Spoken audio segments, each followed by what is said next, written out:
Ini merupakan suatu aset cagar budaya milik Kabupaten Kebumen yang sangat berharga dan mempunyai peran penting, mempunyai bagian penting dalam peristiwa perjalanan sejarah Kerajaan Mataram hingga saat ini.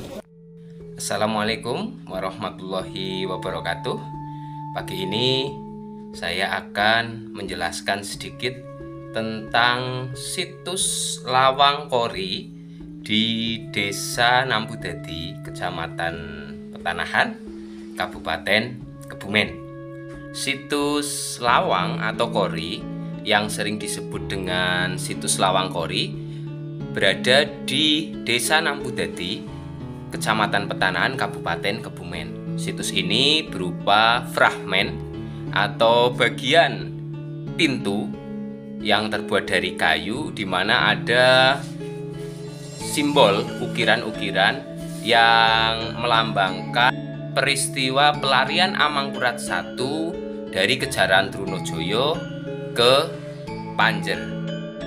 Dinamakan Panjer Bagelen karena memang pada awalnya, sebelum pemahaman Bagelen bergeser seperti yang kita pahami saat ini, Panjer Bagelen pada masa lalu adalah pusat dari wilayah Bagelen, di mana wilayah Bagelen lama itu membentang dari barat Sungai Bogowonto hingga ke Pantai Ayah berbatasan dengan Jetis Cilacap sana, ke utara hingga Banjarnegara dan Wonosobo, di mana ibu kota dari Bagelen kuno adalah di Panjer atau yang saat ini disebut dengan Kabupaten Kebumen, yang diubah oleh Belanda pada tahun 1832 setelah Belanda bisa menangkap Pangeran Diponegoro dengan memancingnya keluar dari Panjer.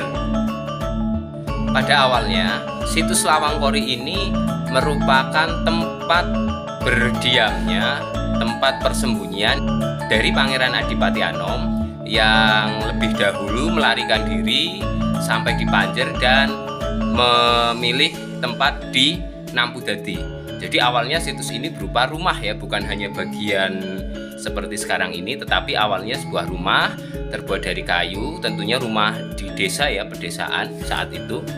Nah, Pangeran Adipati Anom bersembunyi dan bertempat tinggal di tempat tersebut. Pada masa pemberontakan Trunojoyo, Amangkurat I sendiri yang berhasil lolos dari keraton awalnya lari menuju ke pemakaman Imogiri untuk bersembunyi di sana, tetapi kemudian beliau menyusul ke barat sampai di Panjer Bagelen, yang nantinya perjalanan selama 4 hari tersebut akhirnya beliau bertemu putranya Pangeran Adipati Anom di Nampudadi.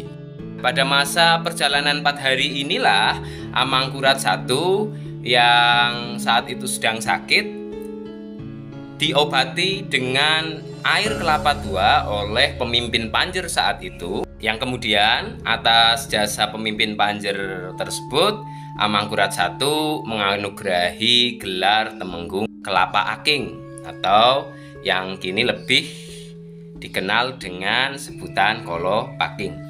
Kembali ke situs Lawang Kori, setelah perjalanan 4 hari dan bertemu dengan Adipati Anom di Nampudadi, Amangkurat I kemudian menyerahkan beberapa benda berharga Kerajaan Mataram yang bisa dibawa beliau kepada putranya tersebut.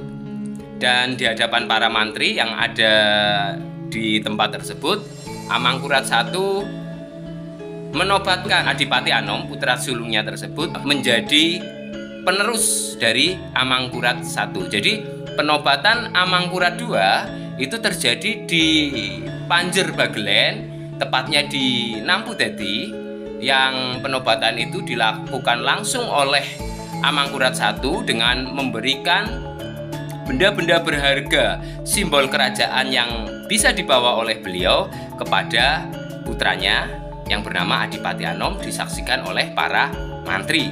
Nah, penobatannya tentunya di rumah yang mereka tinggali yang saat ini hanya tersisa dinding depannya dan pintunya yang bisa kita jumpai ukiran atau simbol yang mengisahkan peristiwa pelarian Amangkurat I dari kejaran Trunojoyo. Ada simbol burung besar yang mengejar binatang beserta anaknya. Itu simbol dari peristiwa pelarian Amangkurat I dari kejaran Trunojoyo. Jadi sekali lagi, situs Lawang atau Kori yang kemudian disebut oleh masyarakat setempat sebagai situs Lawang Kori adalah tempat persembunyian, tempat mesanggrahnya Adipati Anom, putra Amangkurat I yang kemudian disusul oleh Amangkurat I sendiri, dan disitulah tempat penobatan Adipati Anom menjadi Amangkurat II dengan gelar Susuhunan Amangkurat Senopati Ngalogo. Setelah dari Nampudadi, Amangkurat I bersama putranya yang saat itu sudah dilantik, sudah menjadi Susuhunan Amangkurat Senopati Ngalogo, atau yang saat ini lebih kita kenal dengan Amangkurat II, meneruskan perjalanan ke Banyumas. Sesampainya di Aji Barang, Amangkurat I merasa ajalnya sudah semakin dekat, maka beliau berpesan kepada putranya tersebut untuk meminta bantuan Kapten Mor di Batavia untuk membantu Mataram mengatasi Trunojoyo. Sesampainya di Wanayasa, Amangkurat I meninggal dan jenazahnya kemudian dibawa ke Tegal Arum untuk dimakamkan, di mana proses perjalanan jenazah dari Wanayasa ke Tegal Arum itu menempuh waktu selama 2 hari. Hingga saat ini ada tradisi yang unik di masyarakat Nampudadi Petanan, yakni tradisi memboyong Lawang Kori setiap pergantian kepala desa. Jadi ketika ada proses pilihan kepala desa dan ada kepala desa yang telah dilantik, maka situs fragmen Lawang Kori tersebut dipindah, diboyong, digotong ya oleh masyarakat warga desa Nampudadi dari tempat kepala desa yang lama ke halaman kepala desa yang baru. Situs Lawang Kori ini juga sudah didata oleh BPJB Jateng pada tahun 2017 yang lalu. Kebetulan saya sendiri ikut dalam pendataan tersebut dan saat ini juga sudah ditetapkan menjadi salah satu cagar budaya Kabupaten Kebumen oleh Dinas Pendidikan Kabupaten Kebumen. Ada sebuah teka-teki atau misteri bagi saya sendiri terkait keberadaan Lawang Kori, yakni di mana awal keberadaan rumah yang saat ini hanya tersisa fragmennya yang kemudian disebut dengan situs Lawang Kori di Nampudadi, karena tentunya pada awal kedatangan Amangkurat I dan putranya pada tahun 1677 pada peristiwa pemberontakan Trunojoyo di Nampudadi Panjer Bagelen, tentunya sudah terjadi pemindahan setiap adanya pergantian kepala desa. Tentunya ini bukan situs yang in situ lagi. Nah, tetapi bagaimanapun ini merupakan suatu aset cagar budaya milik Kabupaten Kebumen yang sangat berharga dan mempunyai peran penting, mempunyai bagian penting dalam peristiwa perjalanan sejarah Kerajaan Mataram hingga saat ini.